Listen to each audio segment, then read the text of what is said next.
Hello everyone, আসসালামু আলাইকুম। This is me Tanima. Welcome back to my YouTube channel. আশা করি সবাই খুব ভালো আছেন। আমিও আলহামদুলিল্লাহ খুব ভালো আছি। আজকে অনেক দিন পরে আপনাদের জন্য একটি ভ্লগ নিয়ে এসেছি। এটার রিজন হচ্ছে আমি অনেক জায়গায় ঘোরাঘুরি করি, বাট ভিডিও ক্যাপচার করার কথা আমার আসলে খেয়াল থাকে না। এই জন্য রেগুলার ভ্লগও আপলোড করা হয় না, বাট চেষ্টা করব রেগুলার ভ্লগ আপলোড করার আপনাদের জন্য। আর আপনারা যদি আমার চ্যানেলে সাবস্ক্রাইব করে সাপোর্ট করেন তাহলে তো আরও ইন্সপায়ার্ড হয়ে আমি ভিডিও আপলোড করব। তো অবশ্যই কিন্তু আপনারা আমার চ্যানেলে সাবস্ক্রাইব করে দিবেন এবং সবগুলো ভ্লগ দেখার জন্য নোটিফিকেশন অন করে দিবেন। দেন লাইক কমেন্ট শেয়ার করে দিবেন। ওকে, আজকে চলে গিয়েছিলাম উত্তরা এগানাবাদ সেক্টরে একটি ফুড কোর্টে। মানে খুবই ছোট্ট একটি প্লেস। অনেকদিন ধরেই যাবো করে ঠিক করছি, বাট যাওয়া হচ্ছিল না। ফাইনালি ঘুরেই এলাম ওখান থেকে। তো ওই জায়গাটা কিন্তু বেশ ছোট ছিল, বাট সুন্দর ছিল জায়গাটা। মানে সন্ধ্যার দিকে যদি আপনি একটু বসতে চান বা কিছু স্ন্যাক্স খেতে চান তাহলে খুবই সুন্দর জায়গাটা। তো সব কিছু মিলে আমার কাছে ভালোই লেগেছিল। তো এই হচ্ছে জায়গাটা খুব সুন্দর করে ডেকোরেশন করা, আর বেশ কিছু মানে খাবারের দোকান আছে, রেস্টুরেন্ট বলতে পারেন। আর অনেকজনের ক্যাপাসিটি আছে, এখানে অনেকজন বসতে পারে। খাবারের প্রাইসও মোটামুটি রিজনেবলই ছিল। মানে উত্তরাতে এরকম রিজনেবল আমার মনে হয় না আর কোথাও পাওয়া যায়। এখানেই বেশ রিজনেবল মনে হয়েছে। তো আমরা ফার্স্টে যাওয়ার আগে থেকেই ঠিক করেছিলাম যে মিট বক্স খাবো আজকে। তো ওখানে আমরা মিট বক্সটাই খোঁজাখুঁজি করছিলাম যে কোথায় মিট বক্স আছে। তো ওখানে 2-3 জায়গায় আমরা মিট বক্স পেয়েও গেলাম। আর প্রাইসটাও বেশ রিজনেবল ছিল। মাত্র 160 টাকা করেছিল এক একটা মিট বক্স। আর ভেতরটা আমি আপনাদেরকে একটু পরেই দেখাবো যে কেমন ছিল ভিতরের মিট বক্সটা। তো ওইটা আমরা অর্ডার করি। আর ড্রিঙ্কস হিসাবে আমরা নিয়েছিলাম চকলেট কোল্ড কফি।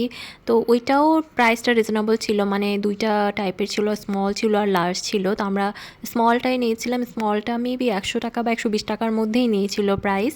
তো বেশ রিজনেবল ছিল আমার কাছে যতটুকু মনে হলো। আর আপনারা যারা রেগুলার উত্তরাতে ফুড ট্রাই করেন তারা তো জানবেনই যে প্রাইস আসলে কেমন থাকে এই খাবারগুলোর।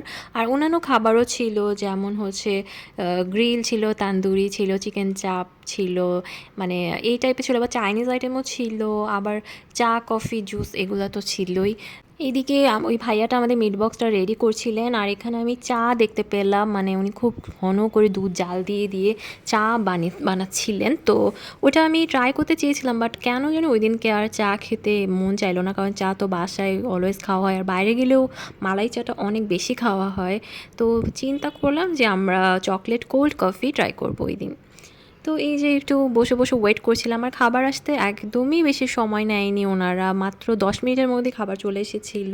তো এই যে মেনুগুলো দেখলে আপনারা বুঝতে পারবেন যে প্রাইসটা আসলে কীরকম এখানকার।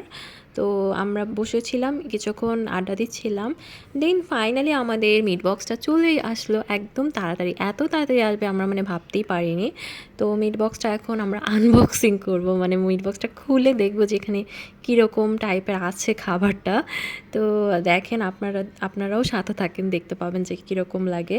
তো উপরে এরকম ওরা চিজ গ্রেট করে দিয়েছিল, আর ভিতরে ফার্স্টে আমি চিকেন পেয়েছিলাম, দেন মাশরুম আর সসেস পেয়েছিলাম, তারপরে কিছু চিকেন পেলাম। আর তারপরে আবার কিছু ফ্রাইস ছিল, মানে পটেটো ফ্রাইস, যেটা ওটা ঠিক ফ্রেঞ্চ ফ্রাই না, একটু কিউব করে, মানে আমার কাছে ইউনিক লেগেছে বিষয়টা। ওরকমভাবে ছিল। তারপরে আবার চিকেন ছিল। তো চিকেনের কোয়ান্টিটি, সস সব কিছু মিলে কোয়ান্টিটি বেশ ভালোই ছিল, ভালো পোর্শনে ছিল। কিন্তু প্রাইসটা আসলে কমই ছিল সেই হিসাবে। আর খেতেও মজা ছিল, মানে টেস্টটা খুব ভালোই ছিল। তো আমরা তারপর মিট বক্সটা খেলাম। এরপরে আমরা কোল্ড চকলেট কফিটা ট্রাই করলাম। তো ওইটা আসলে আমার কাছে ঠিক কফি মনে হয়নি, ওটা একটা চকলেট শেক টাইপের ছিল। তো তারপরেও ভালো লেগেছে। কফি হিসেবে না খেয়ে আপনারা চকলেট শেক হিসেবে খেতে পারেন, সেটা মনে করে খেলে জিনিসটা ভালো ছিল। তো এই খাবারের আমার রেটিং, মানে রিভিউ। তো আপনারা গিয়ে গিয়ে ট্রাই করতে পারেন। ওখানে ওখানে আসলে খাবারের জন্য ঠিক না, আপনারা বসে একটু ভালো টাইম স্পেন্ড করতে পারবেন, এই জন্য ভালো।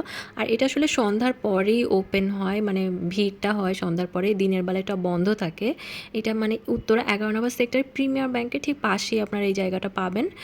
তো সন্ধ্যাবেলায় ঘুরে আসতে পারেন এখান থেকে। জায়গাটার নাম দেখতেই পাচ্ছেন, স্ট্রিট। তো এই ছিল আমার আজকের ভিডিও। সবাই ভালো থাকবেন, দেখা হবে নেক্সট ব্লগে। আল্লাহ হাফেজ।